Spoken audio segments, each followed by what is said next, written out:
Welcome back to Southern Ghost Stories. I'm the American Hauntstorian, Alan Searcy. I want to thank everyone who checked out the last show on the House of Seven Bathrooms and Dr. Mabel Jackman in Chicago. That story is one of the wildest ones I've ever encountered in my many years of writing books. The shenanigans and chicanery that went on back then with mediums is just off the charts. So today, we're going to head back down south to Franklin, Tennessee. Franklin's a great town, and the town square is full of history. Every building was a hospital after the Battle of Franklin in 1864 during the Civil War. So you know there's some great ghost stories there too. There are so many haunted sites in Franklin that can trace the origins of their paranormal activity back to the Civil War. The courthouse is an anomaly though, because it wasn't there during the war, but it's still very, very haunted. So the house in question was built in the 1870s. It's located on 3rd Avenue South, just off the square. But there is a connection to the Civil War. After the war, John Atwood, a member of the 5th Georgia Infantry, moved to Franklin to start a grocery business on Main Street. Atwood was actually a skilled broom maker, and his shop was one of the only places in town where you could buy one. Atwood's grocery store did really, really well initially, but unfortunately for him, a fire ripped through the square and destroyed several buildings on Main Street before firefighters could extinguish the blaze. Atwood's store was destroyed during the fire. So, on a side note, fires in the 19th century were a huge problem. Most of the buildings in town squares are made from wood, and on squares, they were all built close together. By the time firemen arrived on the scene with their primitive horse-drawn fire engine, or even worse, a bucket brigade, it never ended well, and a large part of the square burned. So in case you don't know what a bucket brigade is, a lot of cities had ordinances in place that required citizens to have at least one large bucket in their home. When an alarm was sounded, people grabbed their buckets and formed a line from the creek or well. The water was passed from person to person, and as you would imagine, by the time the water reached the last person, more than half the water had been spilled. So fires were a huge problem in the 1800s. Franklin, Tennessee was a small town, but larger cities like Nashville, Chicago, and New Orleans had major issues. And I'm sure you've heard all about the hauntings in the French Quarter in New Orleans.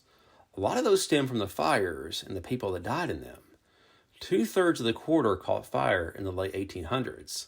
The lack of fire codes was a big reason that there were so many ghost stories in big cities, like New Orleans. Anyway, back to the story about Franklin. So in 1878, Atwood reopened his store. In addition to his famous brooms, he also invested in the latest technology and bought a fruit evaporator, which made his store the only place to buy evaporated fruit. Business was so good that he built a large Queen Anne-style Victoria home on 3rd Avenue. But, just like his store, it caught fire shortly after he moved in, and he had to rebuild it. Talk about bad luck. So after rebuilding, Atwood lived in the home with his wife and 4 children until his death in 1904. The house stayed in the family until 1920, when it was acquired by wealthy businessman Charlie Corn. Now, Charlie Corn was the owner of a local flour mill and was widely considered to be the wealthiest man in town. He was by all accounts a very likable guy who was known not just for his money, but his wit, and sly smile. Charlie lived in the house until his death in 1943. He passed away in his bed after suffering a stroke. So the house stayed in with the family until 1960, when it was donated to a local church. It was sold several times, and today is home to Biscuit Love, a very popular restaurant.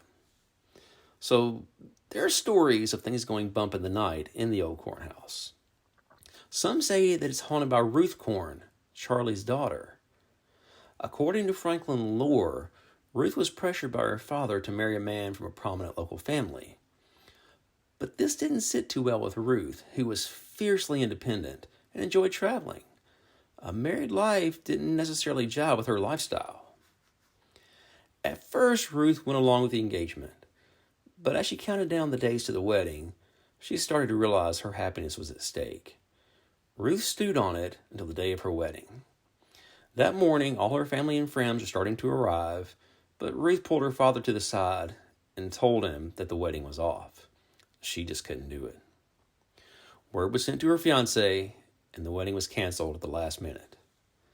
By all accounts, Ruth lived a somewhat normal life and did an extensive amount of traveling before she finally passed away.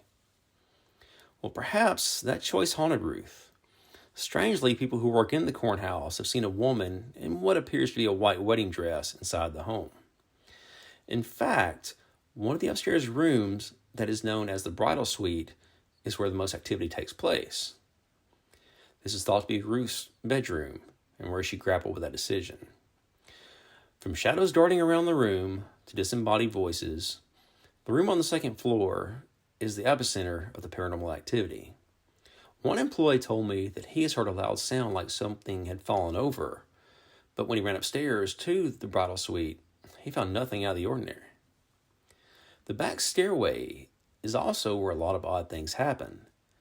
Associates have seen a white figure float up the stairs, up to the hall, and float through the door to the bridal suite. But strange things also happen all over the building, not just upstairs.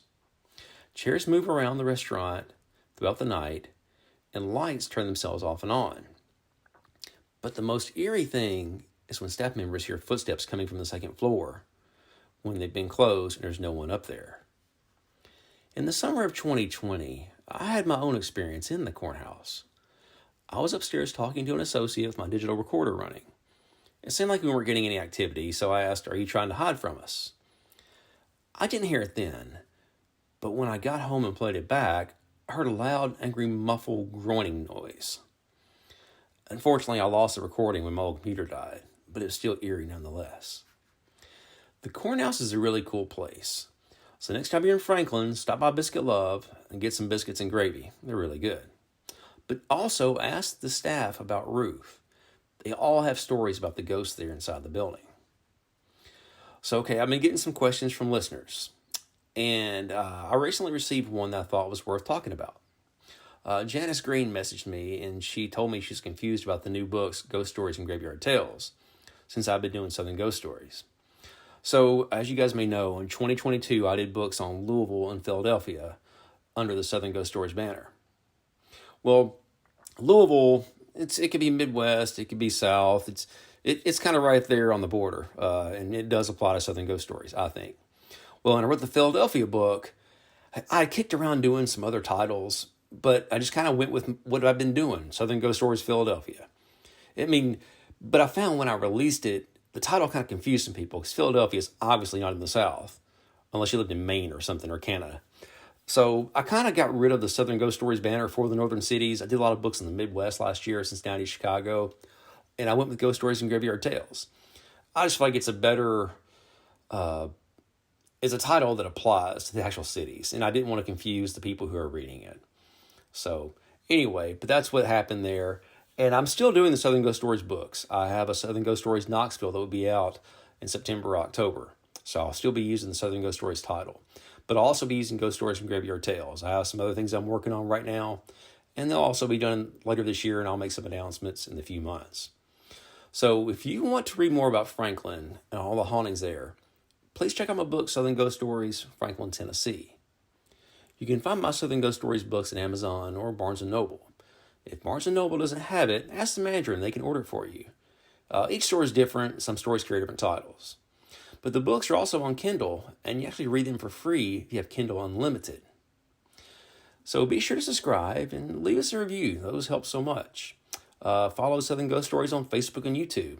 You can find me on Twitter. I'm at ATO Allen. I post spooky stories and videos and all kinds of cool stuff there on Twitter, or X, I guess it's now called. I still get that confused. Anyway, send me some questions and I'll try to answer them on upcoming shows. I enjoy interacting with the listeners. Check back next time, and we're going to talk about the Jersey Devil. It's going to be lots of fun.